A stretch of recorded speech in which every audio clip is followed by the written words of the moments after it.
Empatia tática. Olha, só de ouvir já parece uma contradição, né? Porque, pensa bem, empatia soa com uma coisa suave, de conexão. Já a palavra tática parece algo mais frio, estratégico. Mas e se eu te disser que essa combinação é, na verdade, uma das ferramentas profissionais mais poderosas que existem? É exatamente isso que a gente vai explorar agora.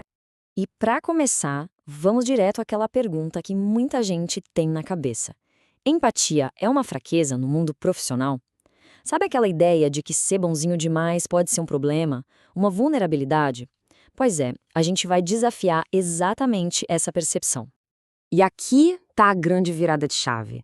De um lado, a gente tem o que se chama de empatia comum, que muitas vezes é confundida com ter que concordar com tudo, ceder, pedir desculpas sem parar. Do outro, a gente tem a empatia tática. E aqui o jogo é outro. Não é sobre concordar, é sobre compreender para poder conduzir. Não é ceder regras, mas sim ajustar a sua postura, a sua linguagem para trazer a conversa de volta para um lugar racional. É uma ferramenta de influência, não de fragilidade. O que nos leva à nossa primeira grande ideia: entender a empatia como uma ferramenta. Sabe por quê? Porque os conflitos, na imensa maioria das vezes, não começam pelos fatos ou por um problema técnico. Eles explodem pela forma como o problema é sentido, como ele é percebido emocionalmente. Então, o objetivo estratégico aqui fica muito claro. O lance é desenvolver a habilidade de ler o estado emocional da outra pessoa. Para quê? Para diminuir o atrito, para preservar o relacionamento e, o mais importante de tudo, para conseguir guiar a conversa até uma solução que funcione. Não se trata de ganhar a discussão, mas de resolver o problema de verdade. Agora, vamos mergulhar um pouco na ciência por trás disso tudo, no que a gente chama de contágio emocional. Existe um mecanismo quase invisível que explica como as emoções simplesmente se espalham numa conversa. E olha, quando a gente entende isso, tudo muda. E no coração desse fenômeno, a gente encontra os famosos neurônios espelho. Pensa neles como umas células no nosso cérebro que, de forma automática, reagem e imitam o tom de voz, o ritmo da fala e até a postura de quem está na nossa frente. Eles criam um reflexo emocional instantâneo. E o detalhe, isso não é uma escolha consciente, é biologia pura. E na prática, olha só como esse contágio acontece. É um efeito dominó. Passo 1, um atendente, por exemplo, demonstra impaciência ou rigidez.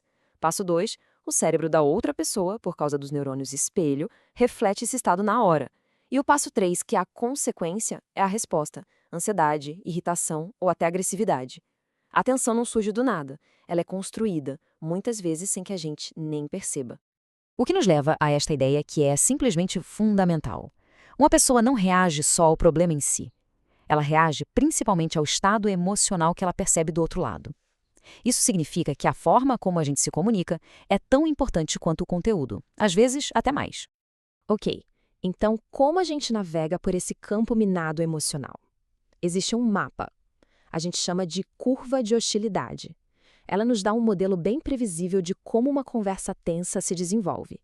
E saber em que ponto da curva a conversa está é o que dá o controle da situação. E tem uma frase que resume perfeitamente a importância de entender essa curva.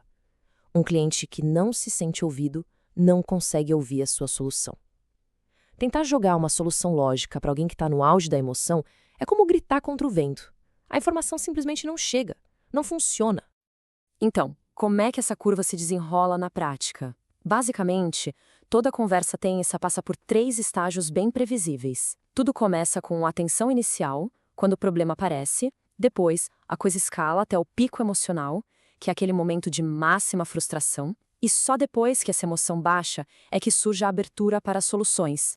E aqui está o erro clássico, o erro que quase todo mundo comete. Tentar resolver o problema, apresentar a solução técnica antes que a pessoa tenha passado daquele pico emocional. Fazer isso não só não resolve, como na maioria das vezes só joga mais lenha na fogueira e prolonga o conflito. Certo, então como a gente evita cair nessa armadilha?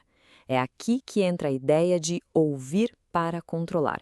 A gente precisa sair de uma audição reativa, que só espera a vez de falar, para uma liderança ativa na conversa. E isso começa pelo ouvido. E a diferença é da água para o vinho.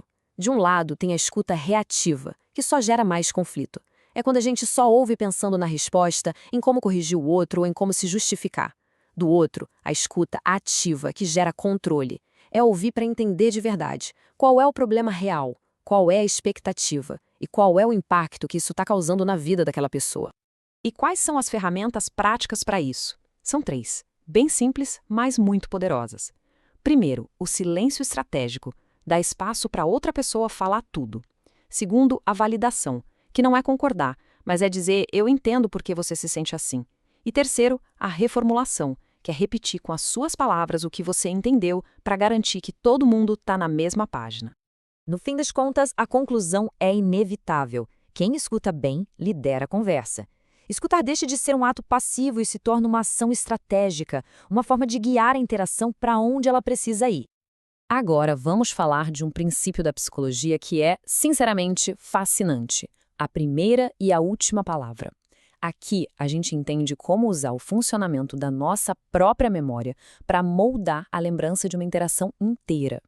A verdade é a seguinte: ninguém se lembra de cada vírgula de uma conversa. A nossa memória não é uma câmera de segurança gravando tudo em alta definição. Ela é seletiva, ela edita a realidade e prioriza algumas partes em detrimento de outras.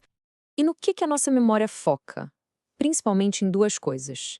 Ela guarda com muita força como a conversa começou e como ela terminou. Esses 2 momentos têm um peso gigantesco na forma como a gente vai lembrar de toda a experiência. Isso acontece por causa de 2 fenômenos: o efeito de primazia e o efeito de recência. A primazia significa que uma abertura acolhedora serve como uma âncora. Ela dá o tom para toda a experiência que vem depois. E a recência mostra que o encerramento calmo, claro e positivo define a memória final, a foto que fica na cabeça. Ou seja, mesmo que o meio da conversa tenha sido um caos, dá para salvar a percepção geral cuidando muito bem do início e do fim. E, sinceramente, essa aqui é a chave de ouro para gerenciar qualquer tipo de interação. Se você controlar o início e o fim, você controla a memória que a pessoa vai ter daquela conversa. É simples e poderoso, sim. Então, para a gente amarrar tudo isso, é crucial entender uma coisa. A empatia tática não é uma fórmula mágica para eliminar problemas. Problemas vão continuar existindo. O verdadeiro poder dela é impedir que esses problemas virem rupturas, que eles quebrem relacionamentos. E a ideia final, que talvez seja a mais importante de todas, é esta: atender bem, se comunicar bem, é uma competência profissional, não um traço de personalidade. Não é sobre nascer como dom, é sobre treinar uma habilidade. É uma técnica que qualquer pessoa pode aprender, praticar e dominar. E agora, a reflexão final fica no ar. Depois de conhecer essa ferramenta tão poderosa, a pergunta é: onde, na sua vida profissional ou pessoal, você vai usar isso primeiro para causar o maior impacto? Pensa aí.